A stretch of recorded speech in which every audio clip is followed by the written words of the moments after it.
which is my alias, here with another live. And I wanted to make this since I'm taking a walk. I'm taking like a midday walk since I didn't get a chance to this morning. So I like to because I like to walk outside. I've been doing it my whole life. I like being outdoors. I'm an outdoors type of person. But I decided to make this live, and I figured since I'm walking, and I had this on my mind. This idea came to me last night that there's some things that you guys have probably like are misled or not like learning. So I kind of wanted to go through it in this video, right? So I kind of want to show you some of the key things, especially when it comes to like real estate or real estate wholesale specifically, because it's a lower barrier to entry, which is great, I think. But also, when anything is a lower barrier to entry, not many people have success in it because either they don't have a lot invested into it, or they get a lot of misinformation, or since it's so easy to get into, it's hard to get out. So I want to make this real quick, and I got not going to be long. I haven't been live in a little while just because I've been sick. The whole month of September was really crazy for me in a good and in a bad way, but everything's nice. So I'm going to give you 8 reasons why. 8 reasons how you can go from a beginner wholesaler to an expert wholesaler in 15 minutes. So I'm gonna get right into it. And these are things that most people just don't talk about, even some of the big guys that you see in it. And obviously, my path is different than everybody else's because I build my business, I build things around my lifestyle because I just don't want to compromise things I love doing just because it offers me a good quality of life. And I don't think you should ever do that just to try to chase a dollar. You can still get the end result by doing things you love in this day and age. And that's one thing I really want you guys to know. All right, I'm gonna get right into it. So the first thing is you gotta ask yourself, why do you wanna do this? Why do you wanna wholesale real estate? There's many other things or many other businesses you can get in. There's many other opportunities now with the internet that you can actually dive into.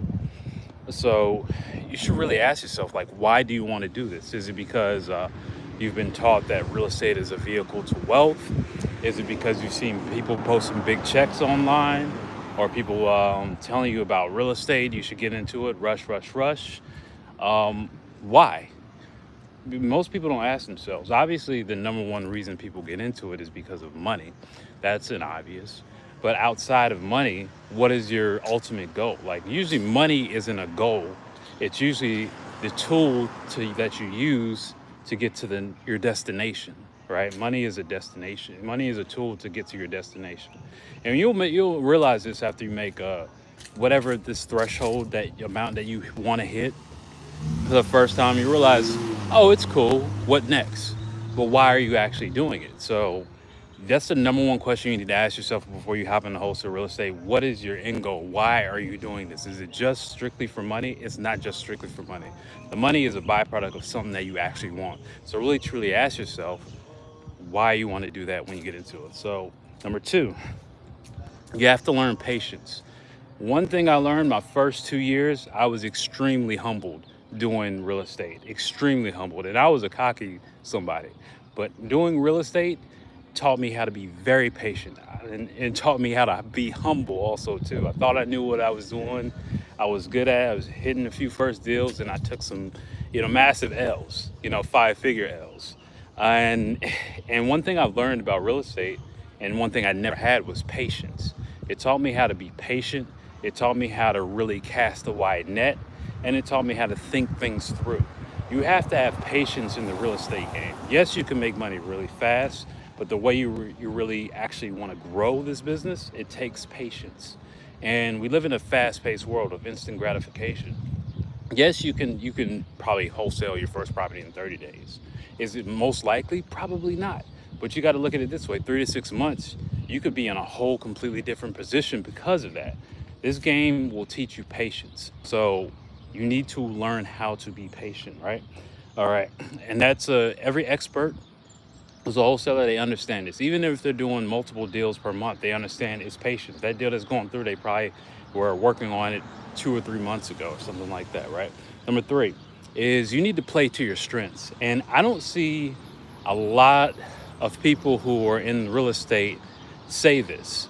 So what tends to happen, I'm gonna go through the whole cycle because I know this, I've done this, I've seen it literally thousands and thousands of times over. Is somebody will see somebody else doing well in real estate. They'll see other people doing deals, doing 4-figure deals, 5-figure deals, some even 6-figure deals. Yes, most of the time you're not going to do 6-figure deals, but they come around every now and then. You'll hit a home run. I've hit a home run. Made it. Biggest deal I ever did on a residential property was $121,000, and it took me 3 weeks to get that deal done. But you need to play to your strengths, because a lot of you are you're introverts, and you're trying to do cold calls, and that's not your strength. You need to play to your strengths. You need to rig it in your favor. Play to your strengths. So a lot of people say, oh, you can do the sales training, blah, blah, blah, blah, which is good, that can work. But if you're an introvert, you trying to call, 100 people a day is going to be extremely difficult for someone who's an extrovert and wants to call, and they can do that and can talk and run their mouth all day. You may not be able to do that. So what you need to do is use more of what I would say, you need copy for inbound sales. And what I mean by that is, what business model in real estate you can actually do that brings in leads inbound? What strategy can you use? One of my favorites, and the thing that I do, is I like to wholesale auction properties. Why? Because I don't have to get on the phone with sellers. Two, it's always inventory, especially right now. You should definitely want to take advantage of what's going on in the marketplace right now, which I'll probably do another video on that. But doing something like that, that's great for introverts. You can just hop online, look at auction properties, learn how to raise money, buy these properties, flip them, wholesale them, or whatever you want to do to them. And that's a strategy that you can use as an introvert, as opposed to most extroverts. They don't mind hopping on triple line dollars. They don't mind doing mailing campaigns, talking. And a lot of you, I see, this is why, it's the Pareto principle works in everything, like especially in real estate. 80% of the deals are going to literally 20% of the people. And I can tell you this for a fact. It's not hard for me to find a deal. It's not hard, because I know exactly what I need to do. But for most people, they're going to struggle. And that's the biggest thing. Because I know what my strengths are. I've done every single way you could possibly do wholesale real estate. For me personally, I like auction properties because, one, I like to travel. Two, I like location freedom. And three, as much of a extrovert I am, I just prefer not to talk to people all the time. So, you got to play to your strengths. And a lot of people in this wholesaling game, they will not tell you that, even if they're big wholesalers, because they just don't look at things on a micro level. They look at it on a macro level. And that's actually a new construction build right here, duplex. So number 4, simplicity. Is you have to understand to keep things simple. You never want to hop on the next podcast. You never want to hop on the newest tool, the newest software, the newest this, the newest that. You're going to get that shiny object syndrome. And literally, I would say out of like 10 people I talk to, 9 people always are looking for something new to do. And they haven't even used what they have, or they haven't even used what they have efficiently. So they're always looking for something else. You got to keep this simple, man. What you need to do is find a deal, make sure the numbers are below, have your spread in, sell it to somebody who wants it for cash. Simple. Keep it simple. The process is simple. You got to keep it simple. Do not get bogged down by the newest tool, the newest AI generator, the newest this, doing that. The same a lot of old school stuff still works. Yes, it may be a little bit slower, but it still works. Can you implement technology to make things more efficient? Yes, if you know how to do it. But at the end of the day, you got to keep it simple. And most people do not keep it simple because they're overwhelmed with information doing this. So that's what you want to do. Number 4, keep it simple. Okay, risk management, number 5. Now, what do I mean by that? Okay, one of the biggest things I noticed, especially when I noticed, and I literally started my company 12/6/2016. Is when I started my LLC to do real estate, right? And one of the biggest things I've noticed is a lot of people, they'll work with people, or they'll see somebody else say, I spent this much in marketing. You need to do it too. I spent $1,000 in marketing, $200,000 in marketing, $3,000 in marketing. And a lot of you are trying to emulate that without knowing the science behind it. So one, I personally don't believe if you don't know what you got to understand marketing is all about testing, especially when you're doing paid marketing. Paid marketing is testing unless you already have data.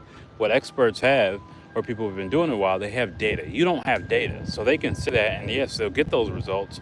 You can spend the same amount of money and get no results, which most people do, because you got to understand, at the end of the day, it's about gathering data and finding out what works.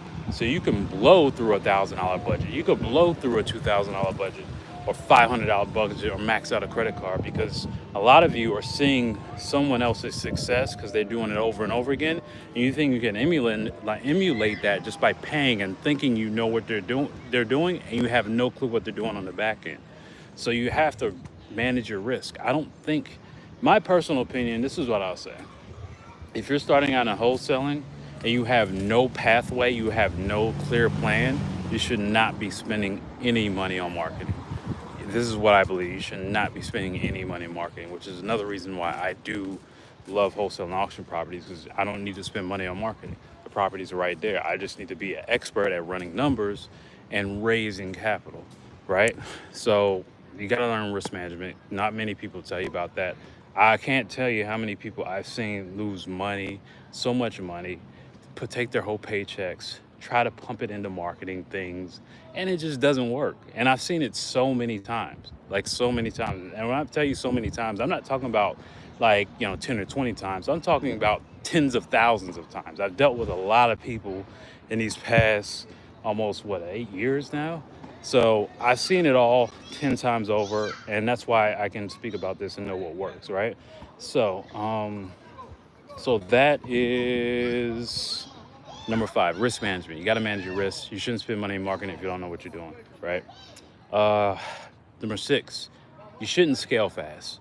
I know this opposes what a lot of people say, but even if you've got one deal,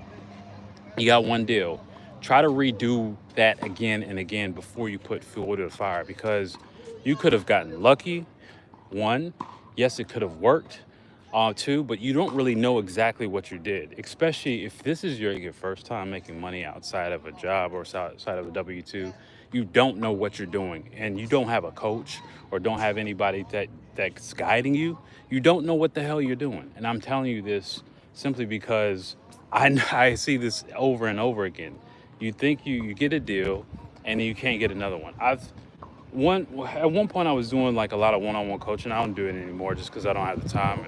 But one of the things I would notice, people will get the people who would come with me and they did one deal and I'd work with them. They would think they have everything figured out. And like I said, it goes back to what I said earlier. They would quickly get humbled. They would want to spend all this money. Oh, I just got to get this type of marketing, costs this much, so I got the money, I'll do it. I've seen many people do deals and blow the money. Like they'll do they'll do a deal, make $15,000, $20,000, and then boom, that money is gone in like a month or two because they're trying to emulate other marketing. I've seen this many times. Somebody get a $2,000 deal, small little deal. Money's gone like that. You got to understand, because they're trying to play a big boy game, and you can't play that game if you don't know what you're doing. Like I can tell you, like a lot of what these other guys are doing on the front end that you see, you have no clue what the hell they're doing on the back end. And I know exactly what they're doing. I'm just not going to say it, but you got to understand you can't emulate that. So you can't. You don't need to scale fast. You need to first master what you're doing. Yes, you can master it really fast, but once you actually have enough data, let's say you did, 5 deals doing the same way, and now you have some really good data. So now it's like, okay, I can scale this up. This makes sense. That's what you want to do, right? So understand, don't scale fast. You don't want to scale too fast if you're brand new, because you don't know what you're doing, right? You want to become an expert. And by becoming expert, it's all about numbers and data, and then understanding, that. Number 7, I said this earlier, is build it around your lifestyle. A lot of people hop into this, they think it's one thing, and they realize, well, I don't like this. I got to constantly hack people. I got to constantly set up this call system, or I got to do this. And now with the new the laws about texting, with TCPS laws, or I can't remember what it was actually called, the initial call, but now you actually have to follow specific rules, which they, I think it was around like 2021, they started like really throwing that in.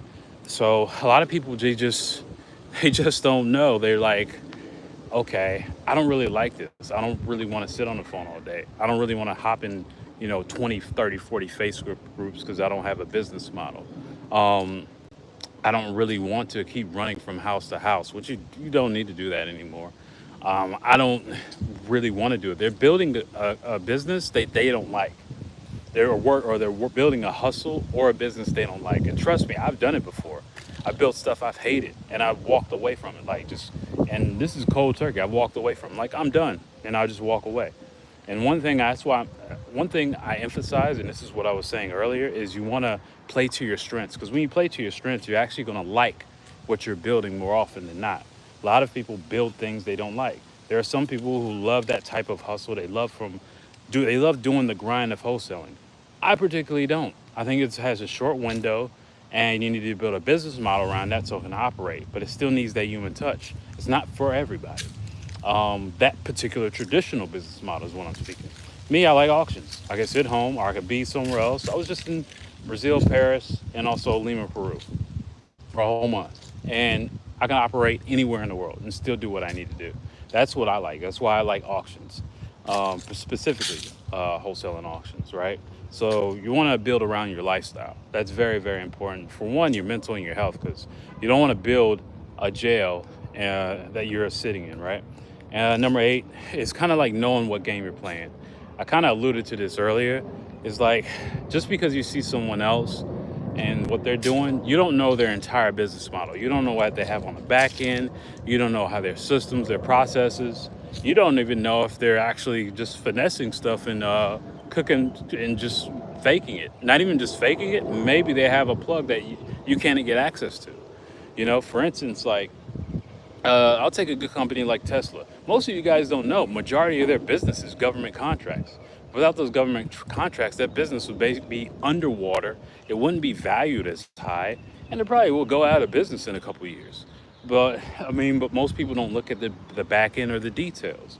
So you always have to understand, what's going on. You need to be aware of what actually is going on. And if you see too many people on YouTube or Facebook or whatever, you're not going to know what game they're playing. So the most important thing is knowing what game you want to play and then learning the rules to that game, learning the rules of wholesaling. And this goes back to everything I was saying at the very beginning, is you need to, know why you want to do this. It's very, very important. So, guys, if you really follow these rules, I guarantee you your wholesaling experience is going to be a lot easier. Write them down, put them on a wall. And literally, when you start doing this, ask yourself why and go through the list. And now you'll be able to have a clear vision of how you're going to build what you're doing right now, right? So I hope this helps. Y'all like, y'all comment, y'all share, y'all subscribe. It's Justin, Mr. CMB. I am out. Peace.